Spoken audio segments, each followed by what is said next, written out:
আসসালামু আলাইকুম ৰহমতুল্লাহি ওয়াবাৰকাতু। যিহেতু এতিয়া জিলহজ মাহৰ যিখিনি ফজিলত সেইটো অন্য মাহৰ তুলনাত আল্লাহে বেছি ইয়াত ফজিলত ৰাখিছে। অন্য মাহৰ ইবাদতত যিমানখিনি নেকি পোৱা যায় এইটো মাহত সেই একেই ইবাদত কৰিলে ইয়াত নেকি বেছিকৈ পোৱা যায়। ইয়াৰ উপৰিও এই 10টা দিন জিলহজ মাহৰ 1 তাৰিখৰ পৰা 10 তাৰিখলৈকে ৰোজা ৰাখিব পাৰিলে বহুত ভাল। তথাপিও গোটেইখিনি ৰোজা ৰাখিব নোৱাৰিলেও 9 তাৰিখৰ দিনা আৰাফাতৰ ৰোজাটো যদি আমি ৰাখিব পাৰোঁ, আল্লাহে এই ৰোজাটোত বহুত ফজিলত দিছে।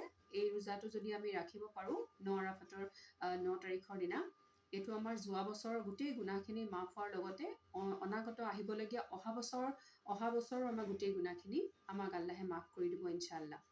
ইয়াৰ উপৰিও এই মাহটোত আমি বেছিকৈ আল্লাহু আকবাৰ, লা ইলাহা ইল্লাল্লাহ আৰু আলহামদুলিল্লাহ বেছি তসবিহ কৰিব লাগে।